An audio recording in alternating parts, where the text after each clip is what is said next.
Lokakarya ini dilakukan paling tidak selama 3 hari untuk membahas detail mengenai bagaimana reforma agraria disiapkan dan dilaksanakan oleh pemerintah Kabupaten Subang.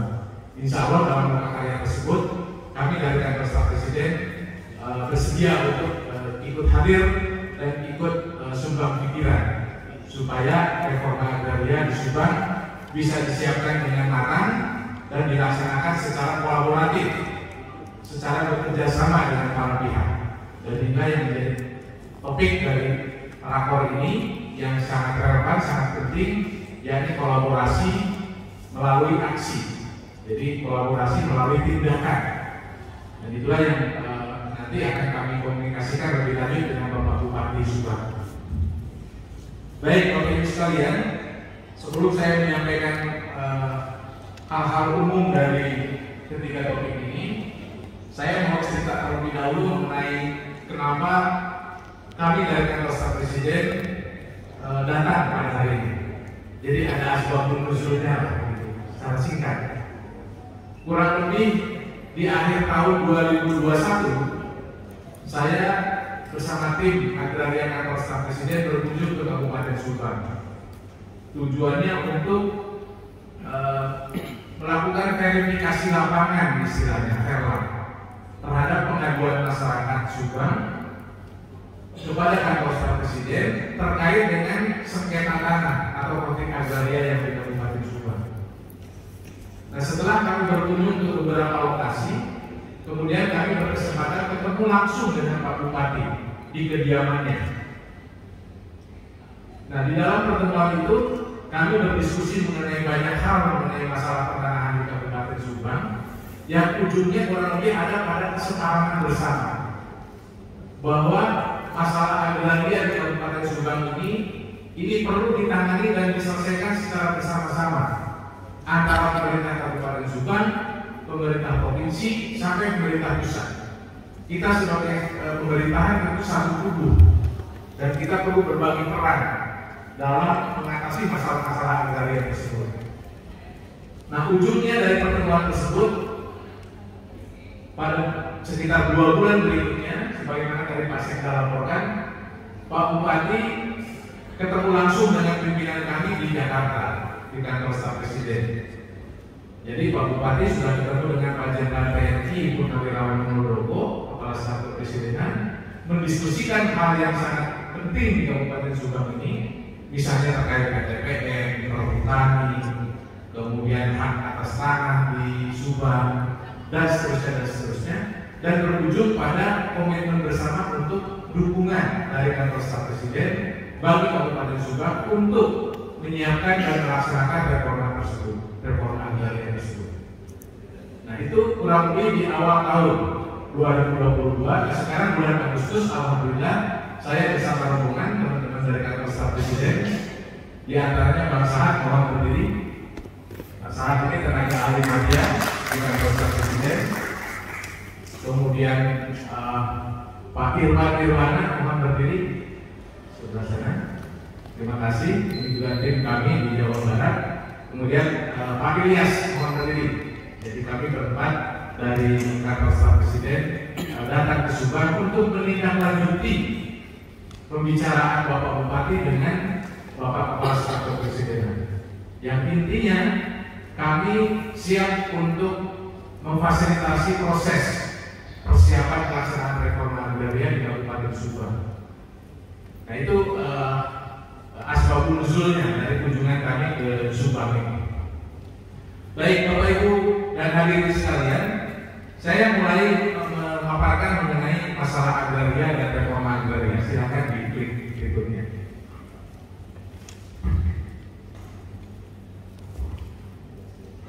Masalah agraria di Subang itu sebenarnya terjadi pada umumnya di seluruh kabupaten di Republik ini. Jadi ini bukan khas di Subang. Ada 6 masalah yang pokok adalah ketimpangan dalam penguasaan tanah. Yang berikutnya sengketa dan konflik pertanahan atau agraria. Berikutnya alih fungsi lahan pertanian menjadi kebutuhan untuk kebutuhan lain. Yang berikutnya, terjadinya penurunan kualitas lingkungan sehingga menyebabkan bencana alam dan seterusnya. Berikutnya, kemiskinan dan pengangguran. Jadi akibat ketimpangan menghasilkan kemiskinan yang begitu akut terutama di pedesaan. Yang disampaikan Pak Sekda tadi, masyarakat di Subang banyak yang tidak punya rumah misalnya, gara-gara tanah yang terbatas. Ini juga menjadi manifestasi dari kemiskinan yang terjadi di masyarakat. Yang terakhir, kesenjangan sosial. Karena masalah agraria inilah yang terjadi di hampir semua wilayah Republik Indonesia, dan ini terjadi bukan 1-2 tahun belakangan, tapi ini terjadi karena proses sejarah yang panjang. Kita tahu kita pernah mengalami masa kolonialisme, penjajahan Belanda, kita masuk ke era kemerdekaan, kemudian pergantian pemerintahan dari periode ke periode. Nah, Presiden Jokowi menyadari hal ini. Jadi keenam masalah agraria ini harus ditangani dan harus diselesaikan oleh pemerintahan. Dan Bapak Presiden sebagai kepala negara sekaligus kepala pemerintahan sejak 2014, next slide, itu punya komitmen untuk menyelesaikan keenam masalah tersebut melalui apa yang disebut dengan reforma agraria. Jadi reforma agraria itu merupakan bagian dari program prioritas Presiden sejak nawacita, sejak 9 janji Presiden di tahun 2014 yang terus coba dilaksanakan sampai tahun ini dan nanti akan selesai di tahun 2024. Next. Nah, kemudian pada tahun 2018 Presiden menandatangani Perpres nomor 86 tentang reforma agraria. Nah, Perpres ini merupakan wujud komitmen politik dari Presiden untuk mengatasi masalah ketimpangan dan masalah konflik. Perpres ini memandatkan untuk segera dibentuk kelembagaan gugus tugas reforma agraria di pusat, provinsi maupun kabupaten kota. Nah, di Kabupaten Subang tentu tadi Pak Kasih dari kantor pertanahan sudah melaporkan. Ini artinya gugus tugasnya sudah bekerja di Kabupaten Subang. Kemudian yang ketiga, dengan Perpres ini juga mulai dilakukan identifikasi, verifikasi dan validasi atas skala objek reforma agraria, baik yang dari dalam kawasan hutan maupun non kawasan hutan. Dan di Subang kami berharap nanti setelah rakor ini ada workshop atau karya yang mulai membuat tahapan-tahapan dari pelaksanaan reforma agraria di Kabupaten Subang secara komprehensif, secara utuh. Next. Nah, kemudian pengertian reforma agraria itu apa? Nah, ini penting sebagai pegangan kita bersama. Next slide. Selanjutnya. Nah, arti reforma agraria dalam Perpres 86. Ini definisi ini saya kutip dari pasal 1 ayat 1. Yakni reforma agraria adalah penataan kembali struktur penguasaan, pemilikan, penggunaan dan pemanfaatan tanah yang lebih berkeadilan melalui penataan aset dan disertai penataan akses untuk kemakmuran rakyat Indonesia. Ada kata-kata sebentar, ada kata-kata yang digarisbawahi, yakni keadilan dan kemakmuran. Keadilan ini merupakan perwujudan dari sila kelima Pancasila, keadilan sosial bagi seluruh rakyat Indonesia. Dan kemakmuran ini manifestasi dari pasal 33 ayat 3 konstitusi kita, bahwa bumi, air dan kekayaan alam yang terkandung di dalamnya dikuasai oleh negara dan dipergunakan sebesar-besarnya bagi kemakmuran rakyat. Nah, inilah pengertian dari reforma agraria yang kita pegang berdasarkan Perpres 86. Selanjutnya, ini rumus konsep reforma agraria adalah aset reform, yaitu penataan soal pertanahan. Kemudian akses reform, ini penyediaan modal usaha, informasi, teknologi dan lain-lain untuk mendukung penataan pertanahan tersebut. Next. Apa tujuan reforma agraria? Nah, ini nanti bisa dibaca lebih detail. Tapi kurang lebih tujuan reforma agraria ini untuk menjawab masalah-masalah agraria yang saya tampilkan tampilkan tadi di bagian tengah. Next.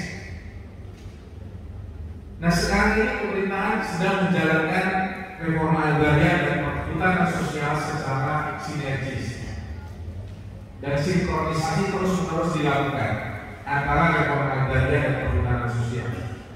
Sederhananya begini, reforma agraria berujung pada pemberian hak kepemilikan atas tanah bagi rakyat. Itu reforma agraria. Sedangkan perhutanan sosial, dia adalah pemberian surat keputusan Menteri Lingkungan Hidup dan Kehutanan mengenai pengelolaan atau pemanfaatan kawasan hutan bagi masyarakat. Bedanya di sini. Tapi ujungnya sama, bahwa tujuan akhir dari reforma agraria maupun perhutanan sosial adalah masyarakat adil, makmur dan sejahtera melalui penataan ulang pemilikan, penguasaan dan penggunaan dan pemanfaatan tanah serta hutan untuk produktivitas rakyat secara bersama-sama. Jadi sekaligus skemanya berbeda, tapi tujuan akhir dari reforma agraria maupun perhutanan sosial itu adalah sama. Next. Kemudian kalau ditanyakan apa saja program prioritas dalam rangka reforma agraria ini, kegiatan prioritasnya apa saja? Jadi kalau dalam sistem perencanaan pembangunan itu kan ada prioritas nasional, ini paling atas, kemudian program prioritas, kemudian ada kegiatan prioritas. Nah, program prioritas itu adalah reforma agraria, sedangkan kegiatan prioritasnya itu ada 5. Nah, ini detailnya bisa dibaca di dalam slide ini. Yang intinya adalah penyelesaian konflik, kemudian penataan penguasaan tanah, kemudian kepastian hukum atau legalisasi atas tanah, yang keempat pemberdayaan masyarakat, dan yang terakhir kelembagaan pelaksanaan reforma agraria. Nah, kelima kegiatan inilah yang harus disiapkan dan dilaksanakan oleh seluruh struktur pemerintahan dalam rangka reforma agraria, termasuk di Subang. Nah, inilah yang menjadi pekerjaan rumah nanti setelah rakor ini dibahas di dalam lokakarya khusus untuk mendetailkan tahapan-tahapan dalam rangka